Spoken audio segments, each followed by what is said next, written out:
Good day, everybody. I'm Rick Sammons, Senior Advisor to the UN Economist Network and Senior Fellow at the Geneva Graduate Institute for International Development Studies. Really a warm welcome to everybody, wherever you may be, at whatever time of day it may be, for this special book webinar as part of a series of such book webinars that the United Nations Economist Network has been organizing. This is part of a broader effort by the UNEN and its working group on human-centered economics and sustainable development. The purpose of this is really to try to elevate the visibility and better cross-pollinate fundamental thinking about the future of economics, and particularly growth and development around the world. How we seek basically to identify and help to increase the transmission of ideas concerning fundamental rethinking, reconsideration, even reformulation of how we approach economics, particularly in respect to the development process.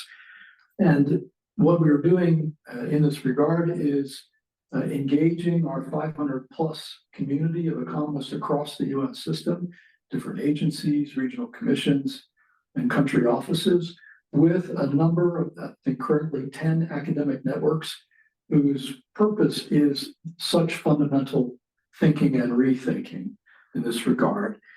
Today's book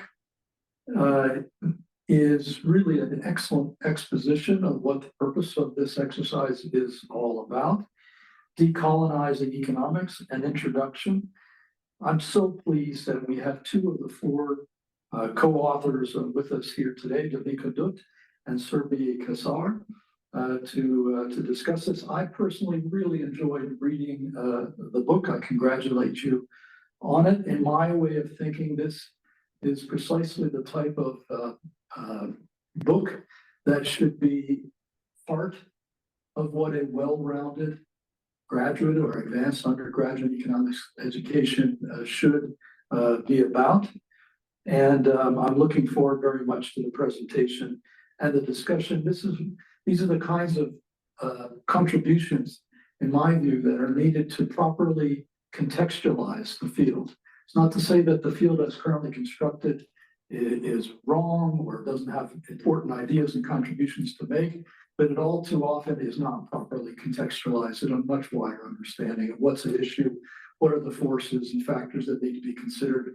Many economics graduates, whether and academics or practitioners, aren't really exposed to this wider context. So with that, before I hand over to our distinguished moderator, Pushpam Kumar, who's the chief economist of UNEN, let me just indicate the flow of the session. We've invited our two co-authors to provide 20 to 25 minutes of a presentation of the main arguments and evidence and other aspects of the book they'd like to lay down. And then we'll have two discussants who my colleague Pushpam will introduce.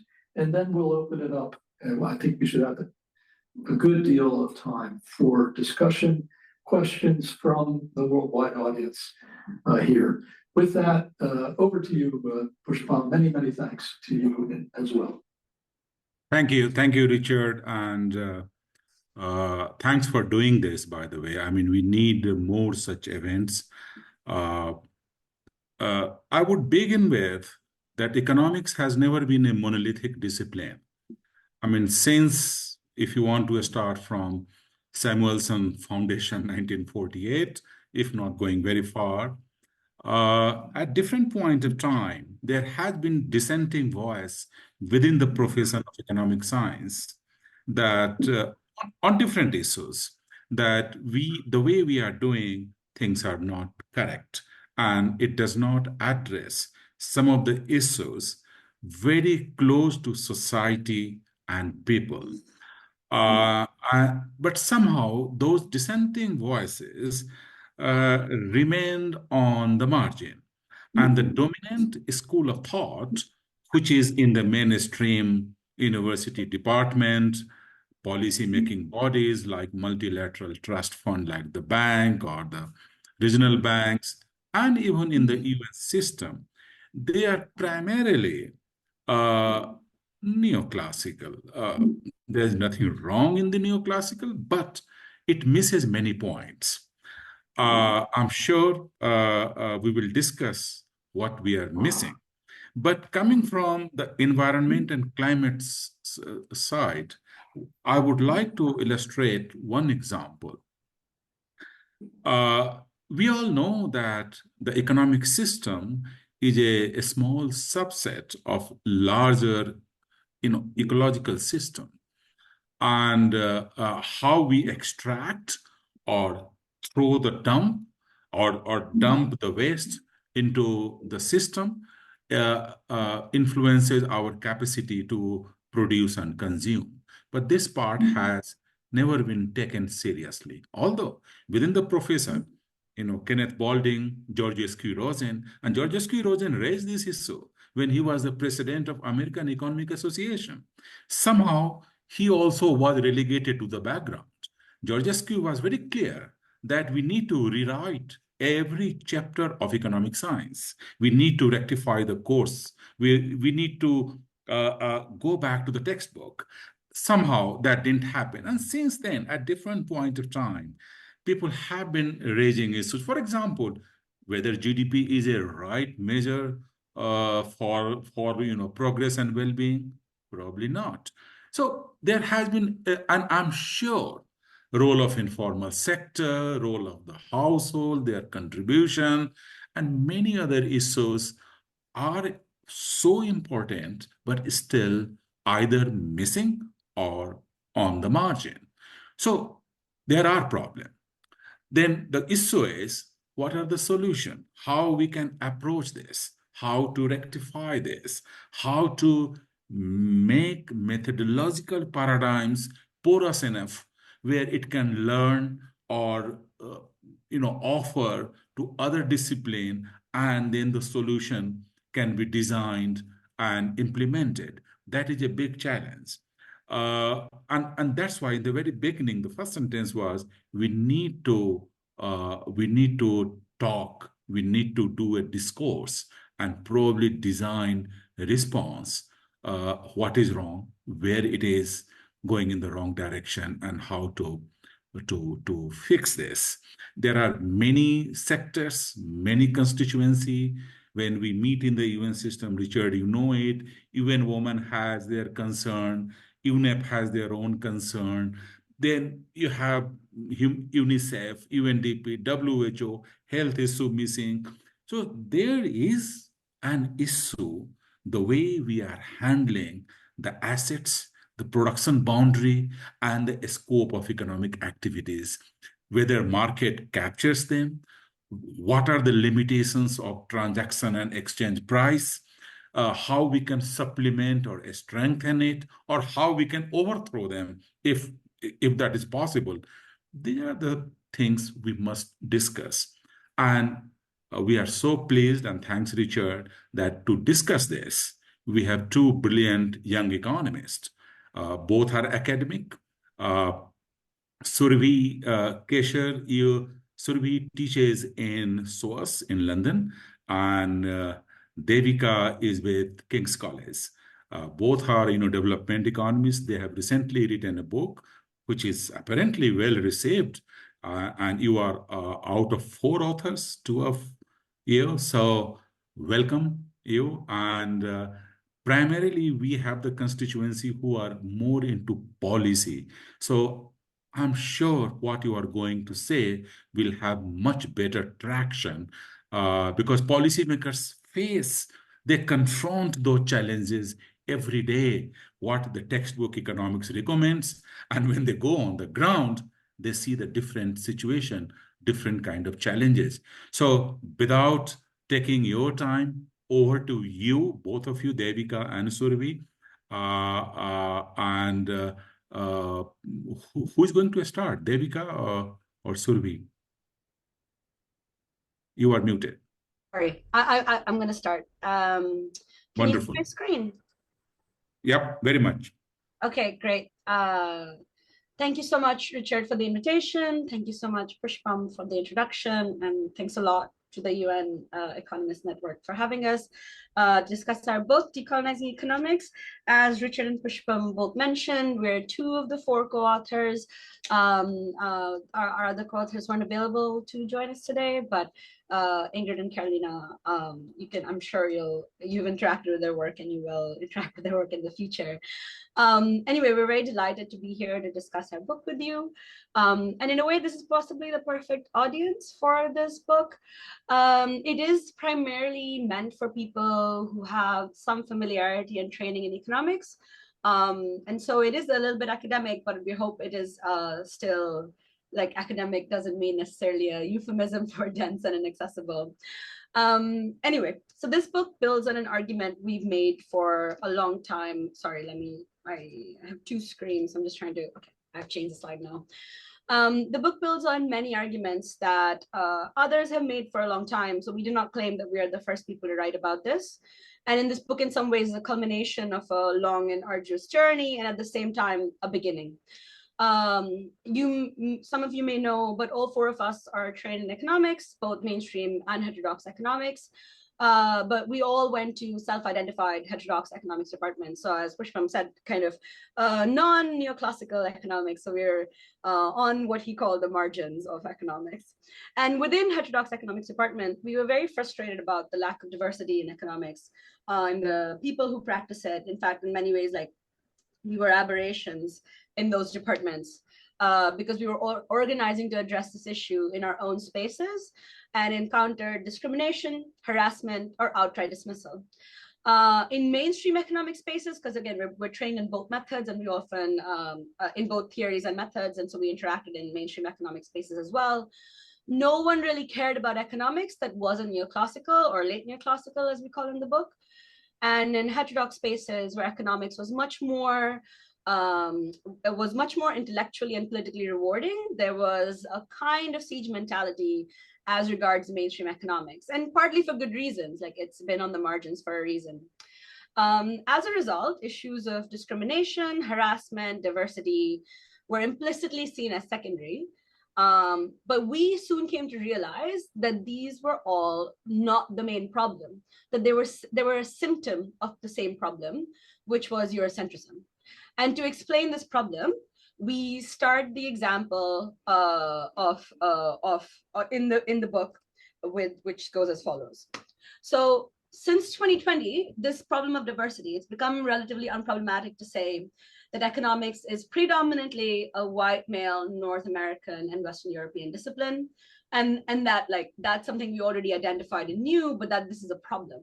That it's not just that you have very few women in the dominant form of the discipline that we have to engage with, but also like very few people of color, Black economists, or economists that are based in not North America and Western Europe. So in 2021, Danny Roderick, who many of you must be familiar with, wrote a very popular article, which is a screenshot of that cover page is on the screen, in Project Syndicate, about a different diversity problem in economics, which is not only about the fact that it's white male, North American, Western European. He pointed out that editorial power in economics is concentrated not just in North America and Western Europe, but in a handful of departments in the United States, Western Europe, and Australia. So essentially, very few departments are calling the shots on what is the mainstream of the discipline that anyone who calls himself an economist has to engage with. He argued that this is a problem, and he identified this as a bad thing, is a problem because economists need to come from everywhere in the world, as it's essential for good ideas in economics. Specifically, he says, the Nobel Prize winning economist, Joseph Stiglitz, he went to Kenya in like way back and observed sharecropping. And that helped him come up with this idea for asymmetric information, like an incentive alignment, etc., for which he eventually won the Nobel Prize. Similarly, Albert Hirschman went to Nigeria and observed that real companies that were monopolies were losing money and revenue to private trucking companies, but they did not respond in the most efficient manner according to economic theory. So this helped him come up with his ideas in the seminal Exit, Voice, and Loyalty. So Roderick, based on this, argues that when economics is confronted by, in his words, anomalous behavior in unfamiliar contexts, it's greatly enriched. Now, it seems pretty incredible to us that for economic theory, phenomena that characterize how the large majority of the global population has lived and continues to live is considered anomalous and unfamiliar. And this is not just Roderick. This is much of economics takes this approach. It typically takes core economic theory as given, and then it explores why it is the case that the world does not look like this, specifically for realities of the global south, but it's not just limited to that. Economic theory tells us, for instance, based on like all the theorization we know, is that capital should flow from capital abundant countries, such as rich advanced capitalist countries, to capital scarce regions, such as the poor developing world. In the data, we literally see the opposite. It's called the Lucas paradox in economics, and we have to figure out like what are the reasons why this happens. Similarly, we see inflation has been lowered in advanced capitalist countries. According to mainstream economic theory, the consensus is due to the widespread adoption of inflation targeting. Has this also happened in the developing world? And why or why not? Even though most developing countries have also adopted inflation targeting. Again, this doesn't only have implications to understand the global south. This has implications to understand the informal economy, as Pushpa mentioned, and Surbhi will talk more about this. So why does this matter? It's like partly this explains, again, we'll get to why, it explains the lack of diversity, but the key problem is Eurocentrism, and it's a problem of scientific quality. It is important to highlight that this approach in economics is not just bad for understanding the global south or the periphery, but also economics everywhere, and specifically with the example of informality in work, so we'll talk about it. But it's also a problem of economic justice, and once again, you may or may not care about that, but I think it's really important. Economics is a very powerful discipline, as we know. It shapes a lot of how we see the world, especially when it comes to policy. The idea of economics is very much, the main idea is that individual firms, countries, are largely guided by self-interest and profit-maximizing entities, and they're all guided by efficiency, or should be. Economics is informed by material reality, but it also shapes material reality through policy interventions and how we think policy should see the world. And the goals of policy is seen as one of efficiency. For instance, in the book Thinking Like an Economist, Elizabeth Berman highlights how the economic way of reasoning has displaced other forms of reasoning in economic policy making. She gives the examples of the United States. She gives the example of how policy thinking about pollution has shifted from it being considered a menace to the natural environment to being considered an externality that just hasn't been properly priced. There are various other examples about how this has happened in various other parts of the world, not just the United States. At the same time, Devika, just a second. People are, and I also face the same problem. Slides are not moving. I haven't moved them. Don't worry. Perfect. Don't worry. Thanks.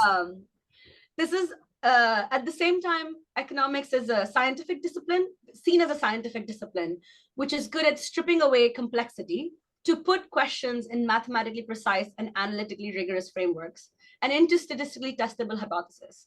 This is a famous paper from the early 2000s by Edward Lazare, who boasts about economic imperialism, that this is one of the strengths, that we can strip away complexity to make mathematically precise problems that we can then understand.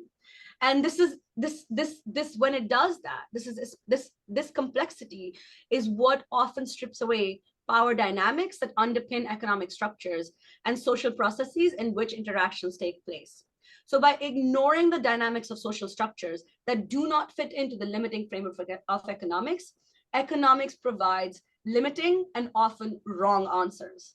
And given its privileged status as the go-to profession for providing policy solutions for social, political, and economic problems, ignoring structural power means that economics helps to maintain it.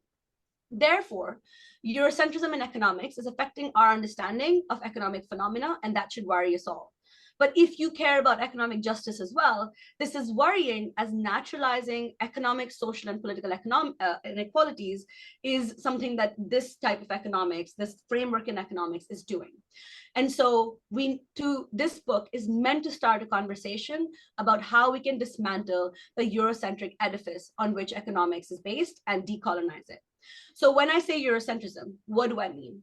Eurocentrism is the view that capitalism developed in Europe in an endogenous manner in Europe, based on specifically people are really hardworking, because of hard work, high productivity, technological improvements, and intensification of pre-existing market processes. It's not seen in economics as a structural break from one system to another, just more trade and better technology. Now, sorry, I think I moved the slides a bit further. No, okay, yeah, sorry about that.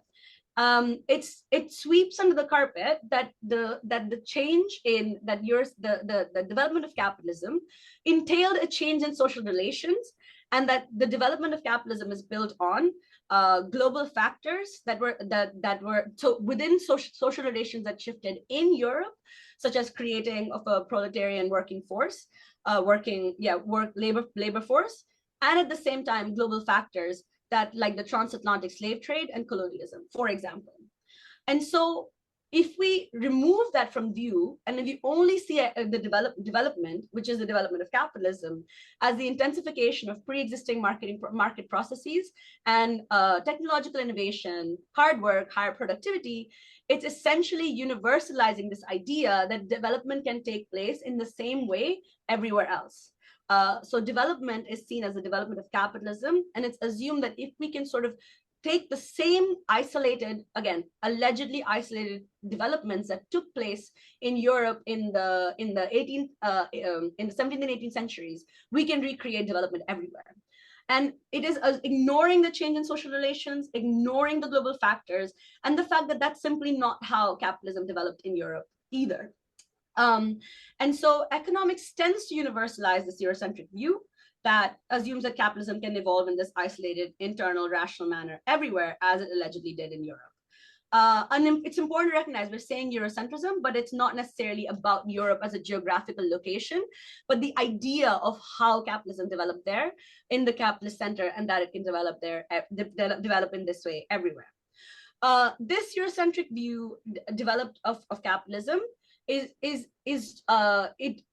it justifies and supports a highly unequal and hierarchical system. So Samir Amin also recognized this, that Eurocentrism in this way supports a polarizing global project. It's not just about discourse that has material impacts. The idea that you can just sort of tweak, you can try to recreate those conditions that led to the development of capitalism endogenously in fundamentally European characteristics, and that we can replicate that elsewhere, is all that is needed. It creates a polarizing global project that creates inequality in itself. And with time, this Eurocentric view has been cemented in the economics discipline, especially with the dominance of late neoclassical economics and the empirical turn, which has served to depoliticize economics. Remember, now development is about fixing small problems through small interventions. We are seen as plumbers, as figuring out what is the right intervention to fix a very small problem, such as how can we get, poor farmers in India to save more by providing them microfinance or the right incentives, not necessarily seeing their lack of savings or deprivation as a part of a larger systemic problem.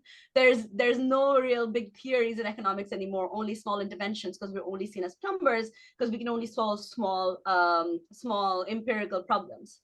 And so Eurocentrism in economics in this way, in the economics discipline, serves to justify and legitimize different kinds of hierarchies, including colonial hierarchies and the hierarchies between center and periphery. And so the role of this book, and hopefully this decolonizing agenda, as we call it, would be to theorize and expose and uncover the ways in which these hierarchies came into being through a violent and turbulent process in order to also challenge these hierarchies. Now, this was very abstract, but I'm going to hand over to my co-author Surbhi to make this a bit more concrete about what we mean about Eurocentrism in economics. Thank you, Devika. Yep.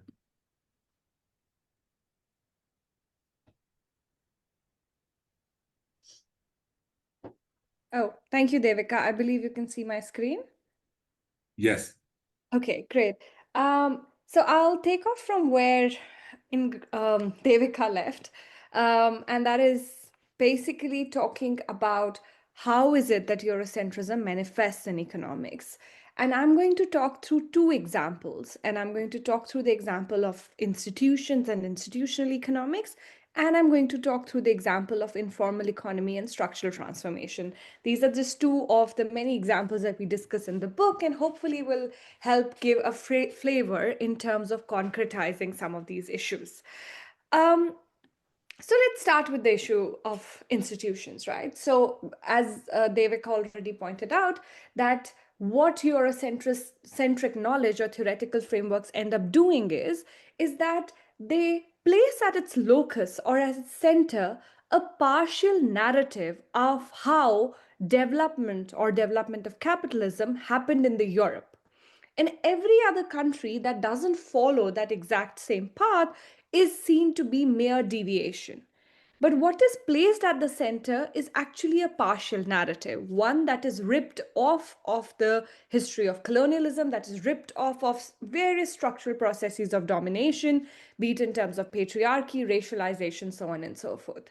But one can come back and say, no, actually, you're not correct. If you look at the recent Nobel in Economics last year to Ashimoglu, Johnson, and Robinson, they in fact take colonialism into account. And that is something that we can see as potential way of dealing with the criticism. We argue that despite them taking colonialism into account, tend to be Eurocentric. And why is it that we say that? So they look at, for example, 500 years of colonial history, and they basically say that sustained capitalist growth and prosperity can mainly be attributed to what they call inclusive institutions. So those institutions include protection of private property, contract enforcement, enabling market that incentivizes innovation and investment. And then they say that these market supporting institutions is what characterize Western Europe as well as the settler colonies, the United States, Canada, Australia, and New Zealand. In contrast, those places where colonialism was not of the settler colonial kind, they were basically extractive institutions, which enabled expropriation and rent seeking.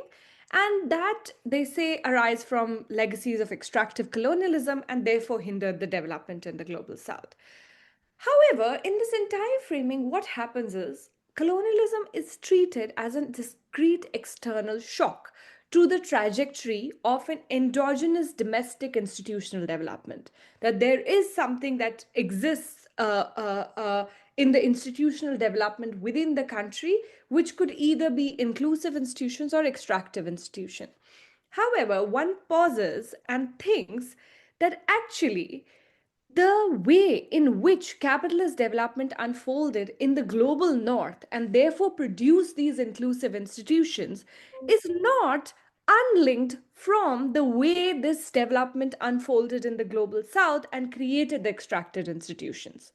If you think about the development of industrialization, it was resting on colonialism in very big way. So on one hand, what was creating inclusive institutions or the so-called inclusive institution in the global north was also creating racial subjugation and extractive institutions in the global south. So what comes to fore is a global nature of the process of capitalist development or capitalism's unfolding, which on one hand creates development or capitalist development, and on the other hand creates underdevelopment or capitalist underdevelopment.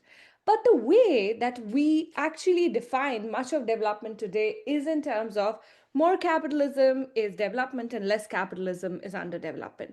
However, what we want to argue here, and as has been argued with various literature in the global south, is how development and underdevelopment is commonly produced through a shared global history. So it is not simply inclusive institution in one part of the world and extractive institutions in other through a disconnected phenomenon. In fact, both were concomitantly produced through the same global process. And another problem, of course, with the AJR sort of understanding of what were inclusive institutions, they were institutions which, according to him, were the ones that would, in fact, further capitalist development. But in fact, again, these inclusive institutions, if you think about it, rested on an extreme process of violent and uneven dispossession. For example, even the settler colonies that AJR talk about, be it in terms of New Zealand, Australia, Canada, these are all places where indigenous populations were being wiped out, and basically a huge amount of institutional infrastructure that existed was completely dismantled in order to bring about these new institutions. So what we kind of want to position at the center is to move away from the fact that there is a process of transformation or process of development that happened in the global north as if distanced from the process of extraction from the global south. And now global south is just a deviation which needs to align to this process. What we want to talk about is this concomitant production of development, or what came to be the core economies, and underdevelopment in what came to be the peripheral economies. Let me move on to the second example.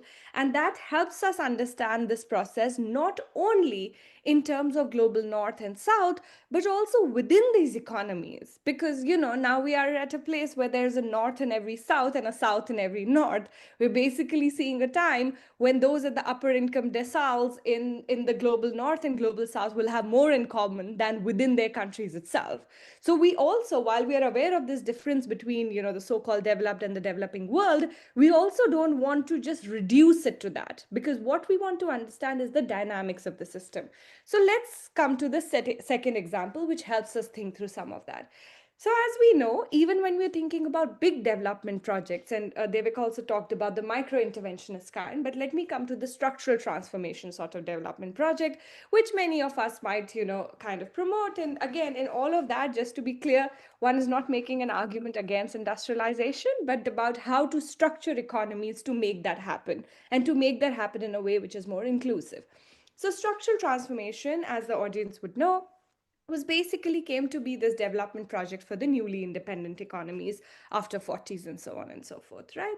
And what was the structural transformation model? The idea was that an economic structure of a less developed economy is in fact dual or fragmented, such that it comprises a huge agricultural, pre-capitalist informal sector which absorbs the majority workforce. This is technologically less advanced, not profit-driven, so on and so forth, while there's a much smaller, profit-oriented, modern, technologically intensive sector. And with economic growth, there would be a shift in economic livelihoods and employment from the former to the latter. And in doing so, there will be a transition of this fragmented economic structure of the less developed economies to a more homogeneous one along the lines of the advanced capitalist economies of today. Now, what happened by the 1970s, that what we do see is that, look, a lot of countries were transitioning away from agriculture. However, a lot of people who did transition were not actually absorbed in secure formal jobs. What ended up happening is that there was this huge proliferation of extremely precarious either wage labor relations, or very similar to agriculture, this family-based, subsistence-based production even appearing in the urban and industrial segments of the economy. So ILO in 1980 sends what it calls the missions to understand, and what they say is that they've discovered something called the informal economy. And in doing that, what they say, this whole sort of literature of informal economy from this very North-centric lens kind of emerges. A very big part of the literature, and we can have lots of discussion on it if there's interest, but a huge part of the literature considers the informal economy as sort of a temporary glitch in this transformation, where you moved out of agriculture, now you're sort of waiting in that urban informal landscape, waiting to get absorbed into good formal jobs. So the idea is what you need to do again is focus on your industrial policy, which expands your growth, which has more productivity expansion, and etc. And the issue of labor will be resolved. We're trying to say that it's not that easy. It's not simply that you have that expansion in your industrial sectors and this would get absorbed, because historically it hasn't. And or on the other hand, there is this huge literature, which is of course now a very economic mainstream literature, which are saying, look, stop thinking in terms of this distinct economic structures. Rather, the economic structure is fully whatever one wants to call capitalism. But what is the difference is that informal firms are micro-entrepreneurial in nature, but they face stricter constraint. Or in other times, there would be individual characteristics where they are reluctant entrepreneurs. So they may need some nudging, and therefore, these small micro interventions that Devika was talking about. So the focus then becomes that either you alter the behavior of individuals, or you may remove different kind of constraints like credit, market access, etc., to enable integration. Now, that has been sort of the broad literature where it is. And recently, of course, there's this lot of work where, people are talking about this new working class and the future of work, given this rise of precarity in the global north as well. However, for the global south, this has been the past and present of work. And this is exactly the kind of work on which there has been so much literature on global south, because this was their primary question of how to structure the economies that they were dealing with. So from these long-standing non-Eurocentric narratives of informality and development, there can be a completely distinct picture of how to understand informal economy. This is to also give a teaser of what we discuss in our book about what are the alternative ways. Then are we just critiquing? Are we just criticizing? Oh, that doesn't work. No, we're saying, look, there is this alternate literature and alive theoretical paradigms, which we invite everybody to join us in exploring. So in this particular idea, one of the questions that a lot of people have raised is that informal economy, rather than simply being a laggard of the growth process that you would eventually expect to actually undergo some sort of transformation, is incorrect. It is indeed the case that informal economy is an outfall of the growth process itself. So labor exclusion is embedded in the process of structural transformation, or it may be embedded. Hence, that process is not simply linear. So it's not just that these countries are not able to transition because they don't have just the correct institutions or haven't followed the path that the global north development paradigm kind of asked them to follow. There have been various arguments of why this might be the case. I'm not going to get into detail, but one sort of critical literature sees this informal sector as some sort of a repository of a reserve army, which maintains steady supply of food at low prices. It helps provision cheap wage goods. So when there are wage goods produced in the sector, that can help lower the wages in the formal sector. It provides cheap raw materials for production in the formal sector, so on and so forth. A recent intervention by Sanyal, which we discuss quite a bit in the book as well, is again providing another way through which it would happen. So his argument is thus, that the formal capitalist sector expands, and in doing so, it transforms resources like land, market, information networks, which were previously occupied by the informal or subsistence-based activities for its own usage. So the growth process transfers these resources. You can think about setting up a special economic zone that dispossesses people of their land, or think about a Walmart or Whole Foods or whatever coming up in the center of a city and therefore driving out a lot of vegetable sellers who were sitting at the side of the road. But with the very hyper capital intensive technological development that we've seen, these people are not really absorbed in this growing formal sector. In fact, many of them are redundant for the current nature of growth process that they have. So once redundant and once sort of excluded from the growth process, they are compelled to secure their livelihood conditions one way or another. And many a times these people do so by resecuring some ways of existence within informal livelihoods. So, and this is something we see in India so much based on the empirical work that I've done with other co-authors as well, which is that constantly people are being dispossessed of one form of livelihood, they move towards another employment arrangement, they're dispossessed from there, so on and so forth. And there's this huge flux without really a job ladder towards formality. So what we see this is basically the continuous regeneration of informalization, not due to absence of capitalist growth, but in fact, as a consequence of it. So in that sense, and I'm going to end with just one more slide, and that is something that is embedded in the very logic of capitalist expansion. Why is this important?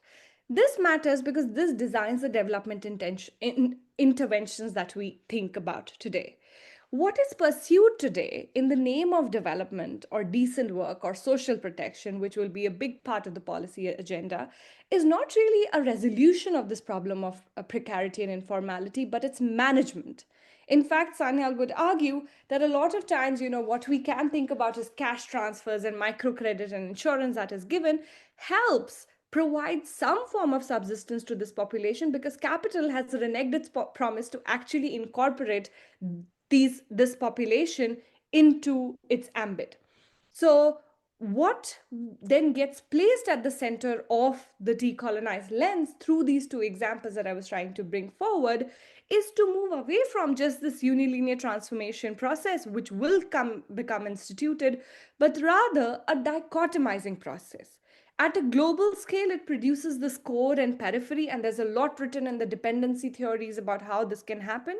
But also, this also is something that happens at a domestic level where it ends up creating these markers of development and underdevelopment in terms of formal and informal sector, which, like I said, is produced not due to lack of growth, but as an outcome of it.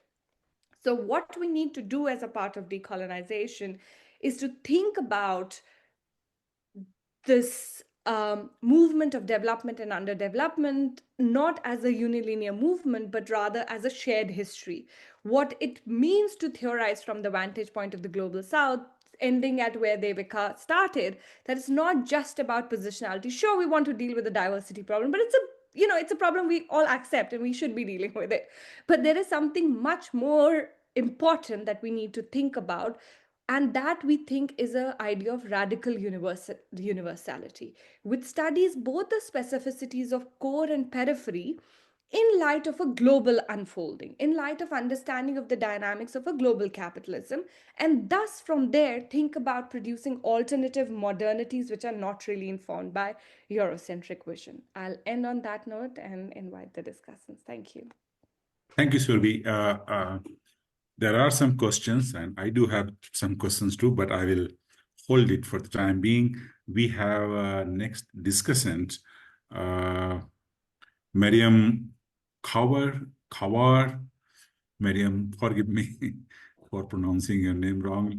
You are from University of Helsinki, so you have your floor as a discussant to say what you want to say. Thank you so much, Pushpam. I hope everyone can hear me. I do have some internet connection problems here since I'm traveling, but thank you so much to both the speakers. Unfortunately, I was not familiar with this book before I got invited to speak today, but it's a fascinating book as far as I've been able to peruse through it, and listening to both Surbhi and Devika has really affirmed that. And I think I agree with the earlier comment. This seems like an essential reading for every undergraduate course in economics. One can only hope that would become a part of it. Now, as Pushpam already mentioned, I've just finished my PhD at the University of Helsinki, and my focus is on Islamic economic philosophy and essentially retheorizing it. So decoloniality in economics is very important to me as an academic subject, but also coming from a post-colonial country myself. There are a lot of great points that were made today by both speakers, and I'm sure they're developed further in the text as well. But I gave a lecture today as well on decoloniality in Islamic economics, and listening to both the speakers talk about their own experiences and what they've learned so far and sharing those with us, and reflecting back on the questions I had while speaking to the students after the lecture, it's a bit distressing to think that when we speak about anything that is sort of heterodoxy, that is not from the West or European minds, we have to at first convince the readers or the listeners about how this is also a valid form of knowledge, how this episteme also deserves someone's attention. And it's incredibly frustrating. I'm sure both Surbhi and Devika and the rest of the writers of the book would share that frustration with me. So it's always distressing to think that when we read Marx or Hobbes or whoever it is, we never are expected to ask, okay, why is this important? Why is this valid?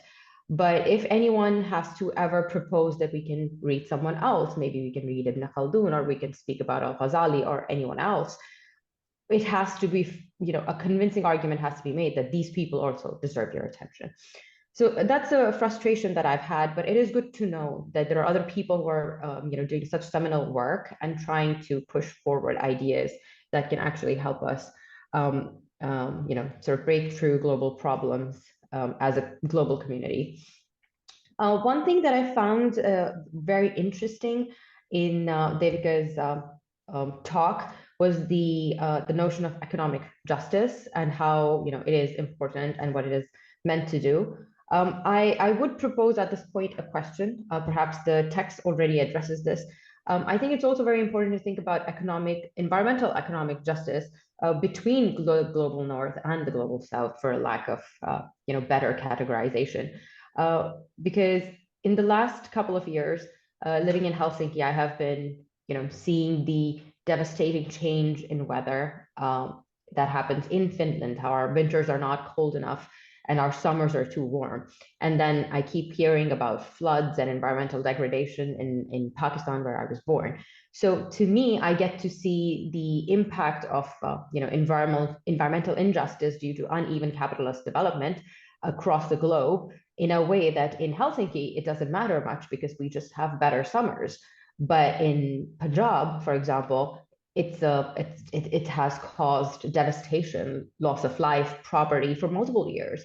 So for me, the fact that that is also a question of justice is just very very moving. And I would like to know if the scholars have sort of thought about that, or if it's something that they would be willing to discuss in the future. Another thing that I would like to sort of point out at this juncture is that I had my first experience with developmental economics when I started my degree as an undergraduate. I remember that was the first course in my sort of bachelor's degree, and it was called developmental economics. And it was very frustrating towards the end for me because I just could not make sense of anything that they were trying to teach me or trying to teach us, and it was just demotivating to a great extent. So for a very long time after that, I did not attend any development economics classes. This has been a refresher for me in that way. Being here as a student even. But it is so unfortunate and horrible for me to hear from scholars that we're still thinking about structural transformations and the restructuring programs instituted by ILO and the Troika, essentially. And all of these questions that I would have hoped we would have understood by now were redundant. They were bad practices. These ideas do not have any space in global political economy in 2025. But it is heartbreaking that we still have to, as heterodox economic thinkers, if I can say that, we still have to convince the mainstream that these practices, these ideas did not help us, and we must move forward from them. This is my heartbreaking fact of the week, and I have heard many heartbreaking facts this week, just on a personal note. So this is quite frustrating, and I would really appreciate if the writers themselves could sort of speak about how is it in their institutions. I know SOAS is certainly one of the more, if I can say, mentally liberated from neoclassical thinking. So perhaps is it easier to speak about these things there, to write about these things there? Because personally, as a student, as a teacher, I do think that even students in Finland, I feel that sometimes they don't put that kind of weight on heterodox thinking, as much weight as we would want them to put on it. For a lot of people, these are ideas that don't have that practical or real impact, because these ideas, so many of them, have not been in practice. Again, I'm quite happy that there are real case studies that this book is talking about, so we we can really focus on the practical and real impact. And just to not take too much time and to sort of close, I'm really glad that this book sort of exists at this point. And I hope that we are all trying to include these ideas in our courses when we're teaching them. And I wonder if it is possible to require our universities to teach these things, because I feel like the significant point of impact, the point of interjection for students should be the early undergraduate years. Like, you really need to get to them when they are young, is what I'm saying. So yeah, thank you so much for this book. It has given me a lot to think about, and I think I would be simmering in many of these ideas myself later. And it is as hopeful as I would like to be at at the point where we discuss new intellectual work. It's a bit heartbreaking, to think that it's been 10 years and we're still talking about these things. This should not be the case, and it's hurtful. But I am so glad that there are peers who are more optimistic than I am, so they can do this work. So thank you so much, and I'm really glad to hear from both of you. Thank you, Mariam. Thanks for your views and your reflections. We do have a few questions, but Devika and Surbhi, Should we would you respond like? to Mariam first? Is that okay? That's what I was going to ask. Okay. So if you want to respond what Mariam has raised, that will be good, briefly, and then Yeah, we of can course. open the floor. Please. We'll try. Yeah. We'll be brief. Thank you, Mariam. That was very. Thank you for engaging with our work. Yeah, to talk about, just to very briefly address your question about economic justice. So it's one about, like, why do we, I feel like a lot of people study economics with a view, or study anything with a view to, like, make the world better. And especially, like, I think a lot of us are gravitating towards economics because we know that there's a lot of opportunity to actively shape that through economic policy. But given the fact that, like, all of us have to go through a certain kind of training, it's compromising our ability to actually achieve economic justice, because as we highlighted, Eurocentrism means that we're stripping away all of the power relations in our analysis, which means, so for instance, the question of economic justice, or justice, that Roderick frames it as a question of scientific quality, but even within, say, if we say it's an unjust situation, apart from the fact that it's a problem for, like, scientific quality, that economics is mostly populated by white men from the global north who are based in a few departments, it's insufficient to even understand why. Right? Like, because they're like, why is it? And they're struggling. If you read the article is very short, and they wrote a paper based on it, which is much longer, which is, really, like, it's really well done. You can take a look at that. It's really struggling to come up with the answer of why this is happening and what we can do. The approach is very like, oh, let's just address the diversity. And we would argue it's not possible to address the diversity without understanding what is the source of the why economists are composed of this. And it's part of what you're mentioning. Like, a lot of times economics is alienating for a lot of people because it feels very unreal and tied to the real experiences of a lot of students. So that's why we need to tackle the tools within economics, the theories within economics, which make it insufficient to even understand what is going on amongst its own ranks, let alone the broader world, which is stripping away, like, all this complexity of, like, race, gender, colonialism, structures that are very caste, structures that are alive and present and shape our realities, have always shaped our realities. So that's why it's really important to understand. But you talked about climate change and about like the devastating floods in Pakistan, and now the changing weather in the global north. Yeah, once again, this is very much, we cannot understand this issue without understanding global unequal exchange and the source of the problem. The source of the problem has been the development of capitalism, the way it has taken place based on the production of fossil fuels, production and consumption of fossil fuels. And of course, like, this is not to say that countries that need to develop now shouldn't do it, but the point is the source of the problem needs to be identified, and also the key polluters, who are also the key imperial actors today, also need to be identified. The largest the largest consumer of fossil fuels today is the US military. The biggest, like the largest devastation that we've seen recently, and which is also, apart from being a genocide in Palestine, it's also an ecocide, is once again, the source of it is this colonial expansion and imperialism, which is at the root of the problems, environmental and ecological processes we are facing today. So without analyzing them, we cannot come up with solutions that are adequately suited. And economics plays a key role. If we don't name the problem, then we cannot find the solution. So that's why it's a problem of, so apart from being a problem of scientific quality, that's why it's a problem of economic justice. But we pitched it that way, is that because some people, it doesn't matter, right? For some people, it's just like, we just want to understand the world better. And so for them, we need to still understand these things, because you cannot, if in a world shaped by power relations, you cannot understand, economics cannot help you understand that if you strip away power relations from economics. Okay, I leave Surbhi to answer the second question about structural transformation. And then we'll go to the rest. Thanks.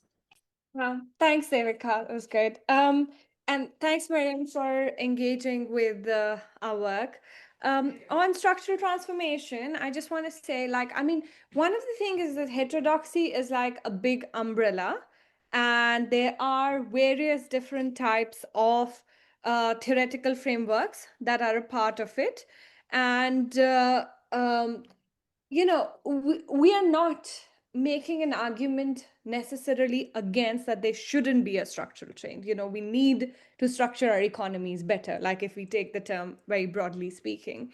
But what we do agree with you and feel like it's been so long and that needs to change is when structural change is in fact equated with a capitalist transition underpinning the idea that, look, Global North did it, and this is how it can be done. It is, in fact, a techno-bureaucratic exercise. You need technical policy change and you need bureaucratic changes. And with that, the situation will be resolved. It's not only a issue of policy and whether some countries are following it or not. The fact that countries in the global south right now, and Devika will have a lot more to add on it because she's the macroeconomist amongst us, but the fact that much of the fiscal spending of the countries in the global south is going towards debt service payments is not something that we can just take for given, right? That does limit their spending capacity, etc. Similarly, the kind of constraints that are faced just by the fact that dollar is the hegemonic currency versus other countries who do not have that access is actually an issue of brute power and brute economic power, if one wants to, but not only. So for the structural change, what we would want is an understanding that takes into account this complexity and doesn't equate development simply with the development of capitalism. And as and when we think about how we need to now structure our development, and there's a revival of industrial policy across the globe. Sure, we need to talk about industrial policy in the global south, but again, what is happening is this exclusionary dynamics of labor, the inequality that comes with it is not something that's embedded in it. Sure, we're talking about wealth tax, but that's not going to resolve the problem. That's very much the tip of the iceberg. Similarly, when we're talking about green transition in the economies in the developing countries, what has it come to? It has come to extraction of resources from the countries in the global south, where all the value addition happens in the countries in the global north, again reinstating this sort of hierarchy. But once again, this happens both between global north and global south, but also within the countries in terms of labor being absorbed, sort of labor relations that it institutes, and so on and so forth. I'll stop there. Yeah. Thank you. Thank you both. And we have another discussant from UN Department of Economic and Social Affairs, known as UNDESA, Sara Castro. Sara, are you there? Yes, I'm here. Can you hear me, Pushpam? Okay. Yeah, please go ahead. Yeah. The floor is yours.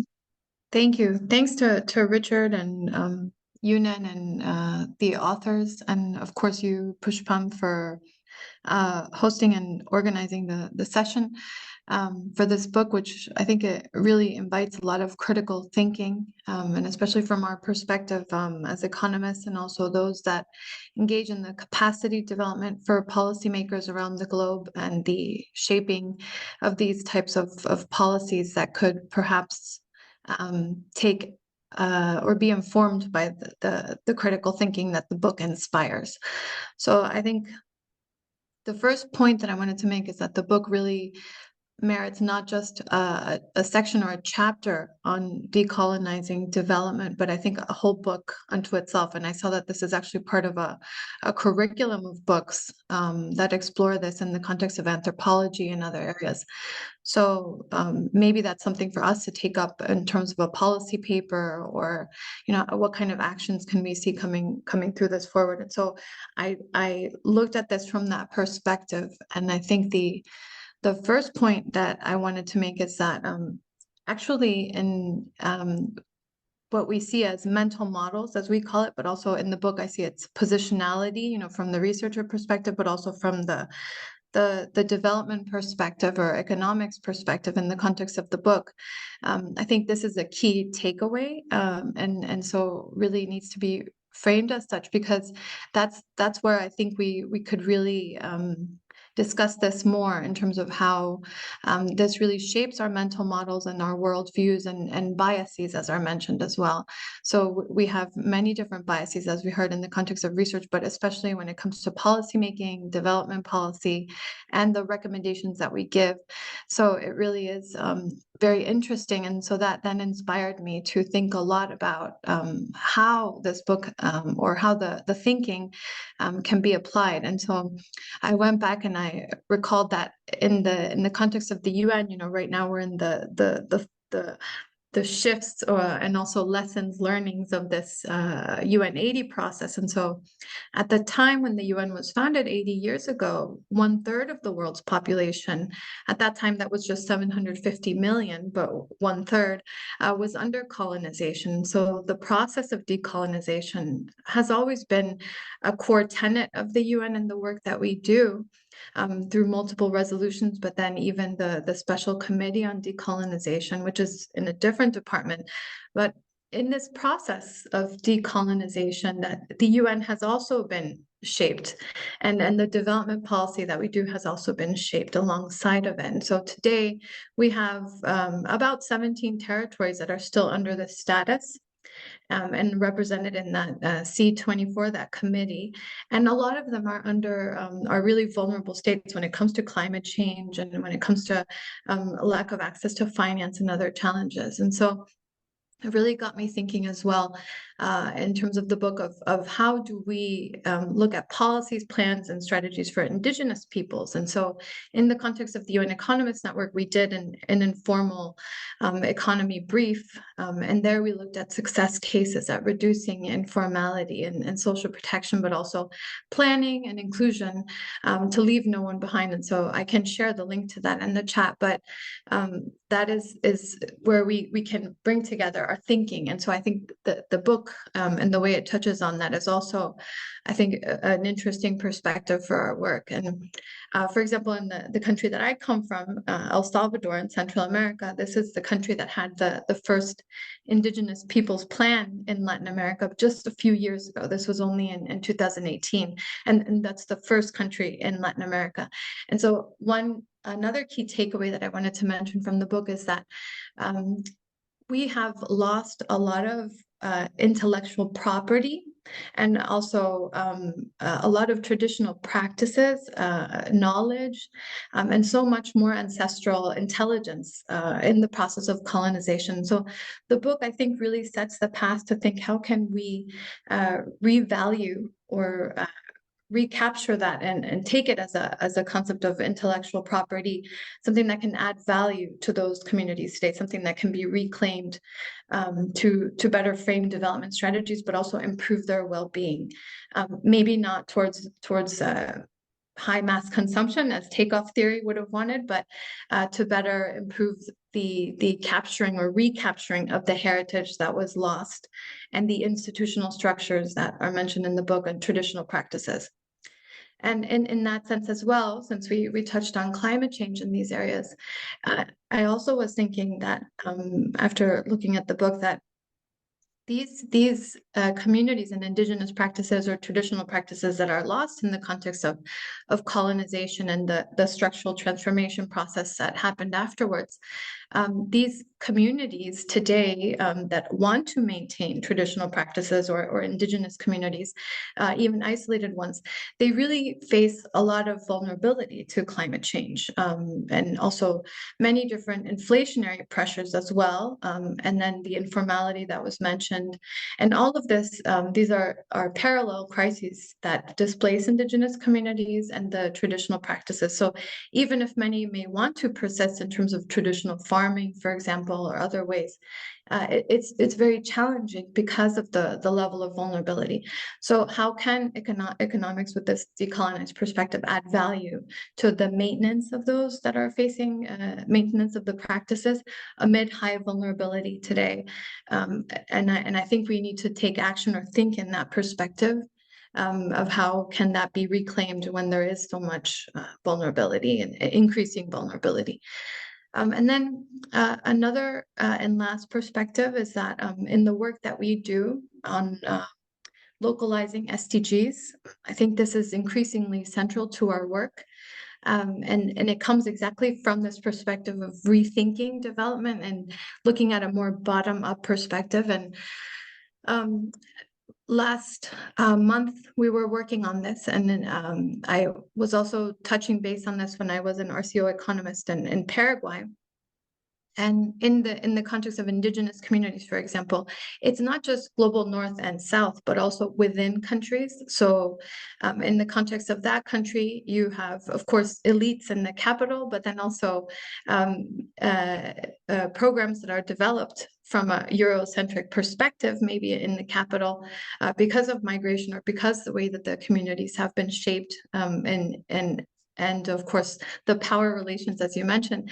But these are social protection programs that are designed in the context of SDGs. One of them is in the context of zero hunger, school feeding program, and this is especially targeting indigenous children as a condition to attend school or an incentive to attend school.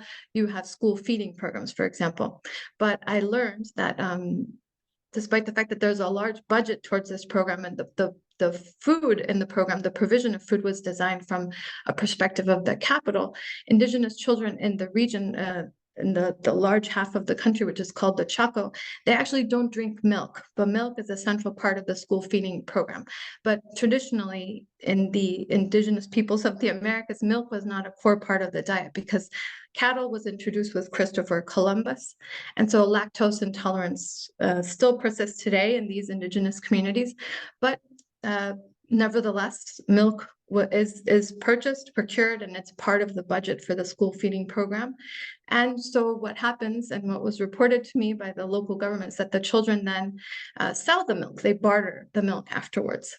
And then I realized, well, exactly, this is the key type of thinking that we need to better frame the effectiveness of social protection programs, the targeting, the uptake, and the general cost effectiveness. So I really thank you for the book, because I think it inspires us to think critically more in this way, and how can we have more effective policy actions, especially in the context of a post-2030 agenda, and how can we bring these conversations more to the fore, or critical thinking perspective again. So thanks. Thank you, Sarah. Thanks for your very useful feedback. Surbhi, Devika, do you think there is anything which you need to address now from Sarah's feedback? They were great comments, but I don't think there's a direct question. But I do have things to discuss, but maybe we can club them with as the questions come in, just because I'm mindful of time. But yeah, That's a good idea. That's a good idea. Devika, you agree? Thanks. You are muted. Yes, I agree. Okay, perfect. So I think thanks, Sarah, once again. Now we go to the questions. We have, I think James Galbraith is having some questions. So James, you want to walk? Yes, please. Go ahead. Yes, thank you very much. And I just want to first of all express my appreciation and say strength to your arms. I sat here and ordered your book, and I'll be teaching in this area in the spring, so I'm looking forward to reading it.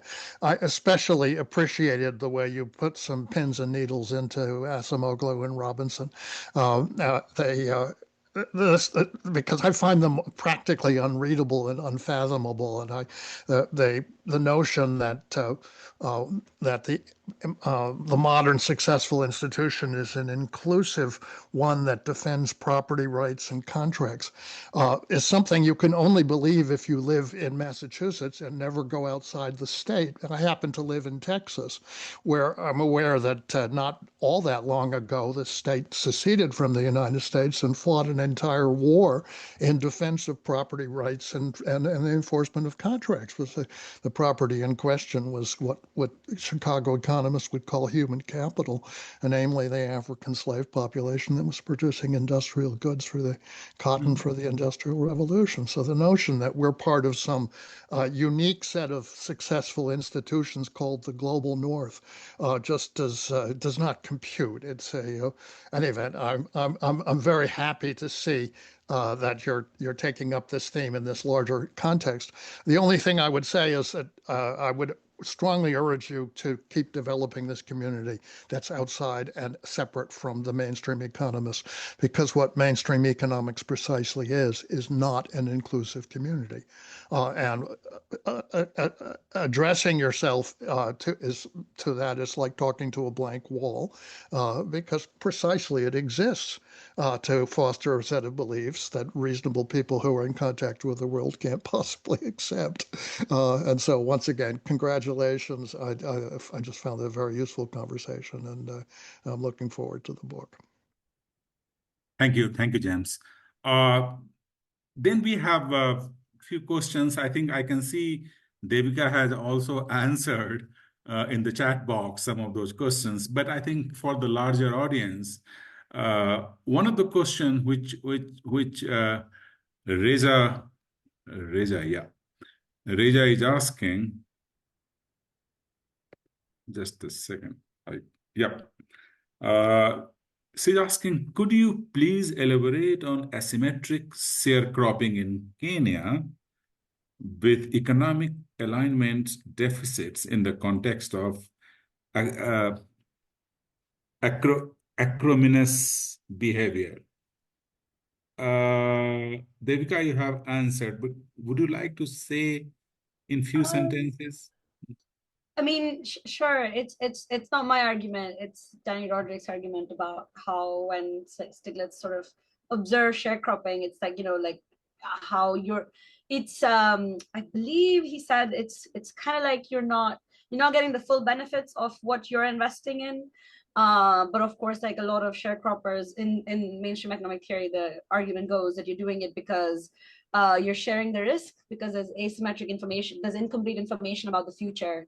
So the way you deal with it is by sharing the risk with somebody who's tilling the land for you, as opposed to just sort of employing them and then getting the residual benefits. I think it's one of those arguments that when he observed it, like he discovered this and sort of that inspired, this was anomalous to Stiglitz at the time, or something atypical, and that's kind of what inspired him to come up with this idea of asymmetric information. So I linked the article where he made the point, but I think it's also, I don't think they spent a lot of time with it in their paper, but it's still something to consider. Yeah. Good, Deb. And then we have two questions which probably both of you are eminently qualified, not because you are wonderful experts, but also you are teacher. Both the questions are probably coming from students. So the first question is, what concrete steps one can take to advocate for graduate programs to integrate decolonial approaches in a meaningful, structural way, rather than as electives or add-on topics in development courses? So that is one. And second is, that how to mainstream this approach into mainstream policy and resist entrenched interest. So more or less mainstreaming into courses and mainstreaming into dominant policies. Any ideas on this? Either of you? Surbhi, you should go first on this one. Oh, okay. Maybe I can talk a bit about the policy and then okay. So thank you so much for the questions and the comments and the encouraging feedback as well, James. I think so for the policy, I think it's always a thing as someone who's a critical economist, one would grapple with, right? Because if you really push the argument stretches into becoming that look, the problem is the system and the way the system is structured. And many of the people would heart and heart agree with that, but they'll be like, look, but we are working now in policy institutions, we are teaching now in academic institutions. So how do we deal with the issue? So it's not that nothing can be done. There has to be a broad vision and broad sort of idea in mind of what one needs to do, but there are also concrete steps that can be taken. For example, there are a lot of institutions that are talking about more space for the institutions in the for countries in the global south to have fiscal capacity to in order to be able to spend. And I know Devika has worked on it in terms of the austerity that has continued post 2008 economic crisis, affecting global south institutions in many ways a lot more than even the global north institutions. Of course, we are seeing like the way in which the pension systems across the world are reformed, etc. Again, to make it much more not worker friendly, so to say. But we're talking about things that need to change both at a macro level and at a micro level, which needs both advocacy and activism, and for that to sort of come together. At the macro level, one is of course talking about these things to be structured differently, but even because it's not simply a question that we already have all the tools and policies, we just need to do it right.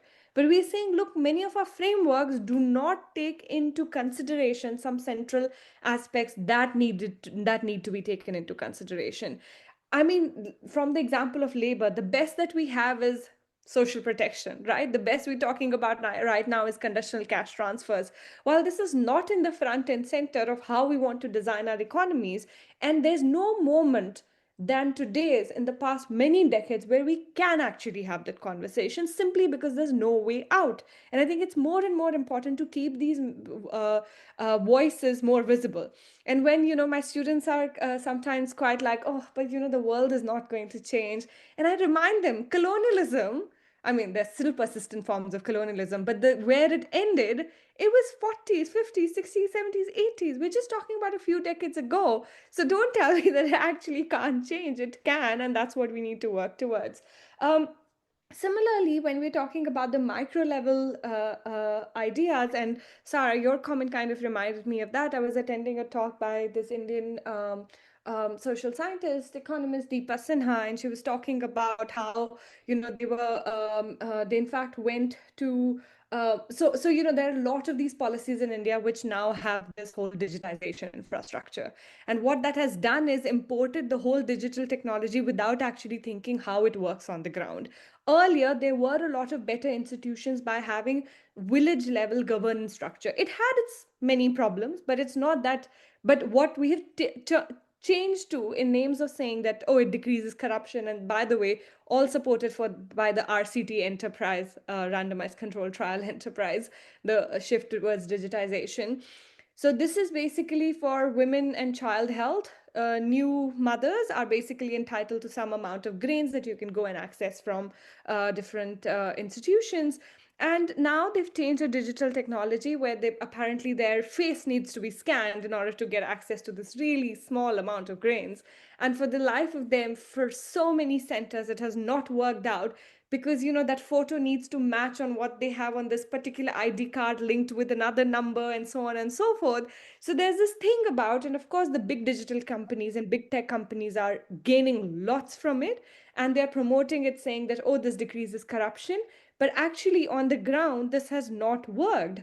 So we need to rethink how we use technology, not in a way that again only serves the powers that may be, and tweak in terms of what works also in context, while placing those things within this broader structural problems that we're talking about. I'll pass on to Devika.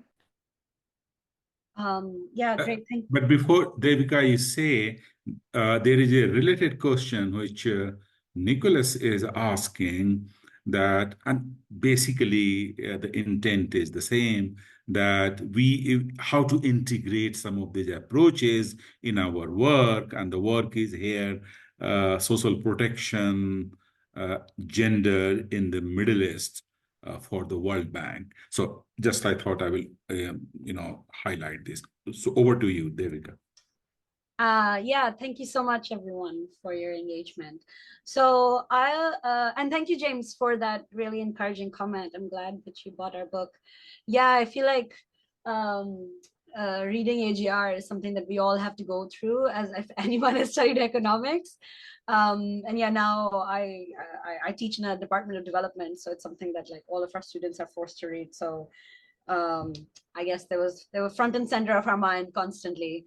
But also, just talk very briefly about property rights in Massachusetts. It's true, like you're talking about the example of Texas, but even everywhere in the United States, like every time in the service of like national development, the federal government regularly violates property rights in the name of eminent domain, but somehow that's not part of their narrative because it's inconvenient. And the point is that everywhere property rights were created by, ironically, dispossession and genocide. So that's also not part of the narrative. But nonetheless, moving on. I'm looking at the question about like how do we ensure that more of this is included in our curriculums? And this is a very challenging one. And I feel like kind of what Mariam was saying earlier, that like we've been having this conversation for a while. Like this isn't a new conversation about making sure economics education is more, at the very least, plural. And I think part of it is that you have to like keep advocating at your own university and link up with other movements that are doing that. It's very hard to do it alone. And that's what we learned, I guess, in the process of, I think I didn't mention that we kind of came together because we were all like frustrated in our specific individual efforts. And it became much more easier and less isolating to realize that we can do this together. So that's why we started this organization called Diversifying and Decolonizing Economics. And out of that came this book project. So it's very important to link up with like other groups that are working to change the curriculum in economics, like Rethinking Economics. And I feel like there are various other groups all over the world. Like I can't remember all of them right now off the top of my head.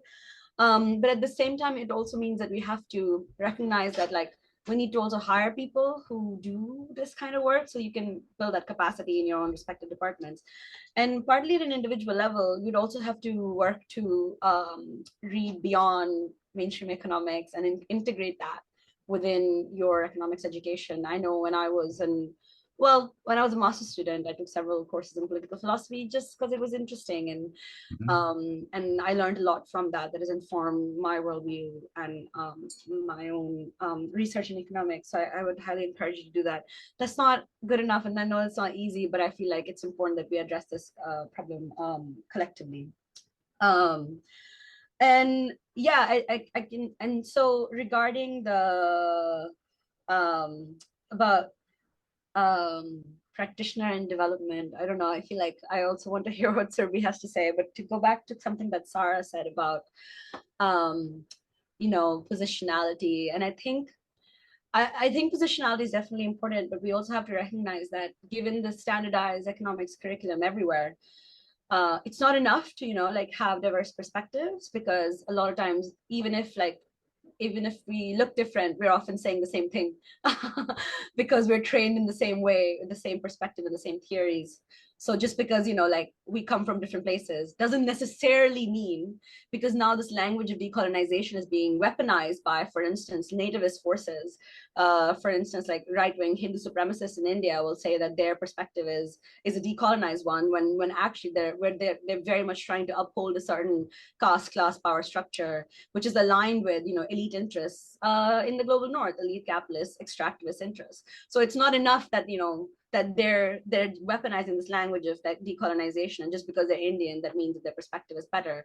It's important that we actually have like diverse theoretical perspectives that challenge the various power structures that we've identified. Yeah, I feel like I still need to think about the one question that Nicholas asked. So I don't know, Surbhi, do you want to take a stab at that one? The one in the Q&A? I think you have covered great. that. But unless Surbhi has something to offer briefly. No, Surbhi, you were just muted echo probably. what Devika said. Okay. No, I think I can see my eyes are on the time. And so, no, I mean, I don't see any further question. Yep. No, wonderful. I think the canvas you have is huge. And it, of course, in the university system, in academics, you have to cover this kind of landscape where, economics, policy, sociology, even psychology, politics come to mingle with each other, and then we say the right thing. The kind of world we are living right now, we know that 196 or nearly 200 countries and approaching 7.5 billion people, different aspirations. Multilateralism is at its lowest, unfortunately. The world seems to be a little bit fractured, fragmented. But at the same time, on the criteria of poverty, we have gone back to the level of 2009. If we see the UN DESA report, and inequality has also increased, borrowing from Thomas Piketty's work. On the environmental side, don't ask, better not to ask. We are nowhere near 1.5 degrees Celsius, on which member states agreed in 2015 under one roof in Paris. We are virtually, or de facto, we are heading for 3.2, not to mention what is happening in Pakistan, in India, Sub-Saharan Africa, Amazonia. We know it. I mean, land is degraded nearly half. Drought, flood, heat waves, everything is there to see. Nature, biodiversity under 1 million species are under risk of extinction. And pollution, we know it, chemicals and plastic. So I don't want to bring the Malthusian ghost, but certainly there is something missing in economic science. And we, as a sincere and serious practitioner, I think we must address, or at least flag, that there is something wrong somewhere. In this backdrop, I would put you on the hot spot. And we in the policy constituency, we don't have the luxury of deep philosophical discourse. We wish we could do that. If 3 things you want to recommend, that, okay, do this, that will be a pathway where we can integrate your wonderful book into our work context, whether it is climate, whether it is poverty, hunger, larger SDG issues, anything. It's very open-ended. Whatever you would offer will be hugely relevant for us. So with that, over to you, Surbhi, and then probably Devika. Okay, thank you. One thing we often say in our book is that we don't want to be prescriptive simply because decolonization is a discourse. Everything that we've tried to compress in a 300-word document is alive debates and frameworks that is so filled with contradictions which are not resolved question. So if you want me to make one prescription, I would actually make that what we need to do is open up these conversations rather than be in our monolithical ideas or monolith ideas of how to perceive the economy, and have these conversations. And as James said, that there is an exclusive community out there and we need to keep on banging on the doors to have this inclusive ideas. And second, I would just say, think brave, think structurally, think about how the world can change and we can do differently. And I think I'll end that too. Finally, third, there are so many student organizations that keep now inviting many of the people from critical places who are actually in mainstream institutions to talk to them about different issues, which are our research issues, because, we're doing one, sweeping book, but we also have very alive research things on, labor, macroeconomics, so on and so forth.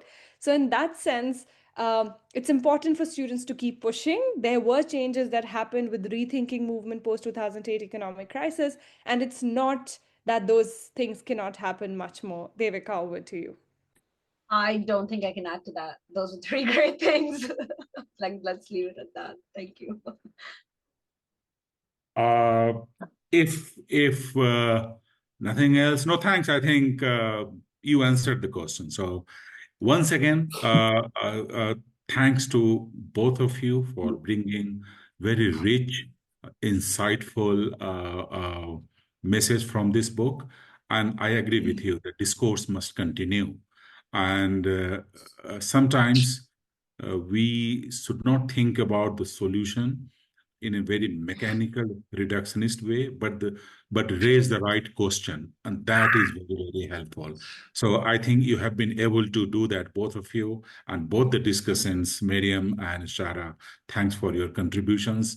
Thanks to both of you, and we are looking forward to your next book on how to integrate or mainstream this decolonizing approach, not only into the textbook or economics classroom, but also for the more mundane people like us who are in the murky world of policy and prescription.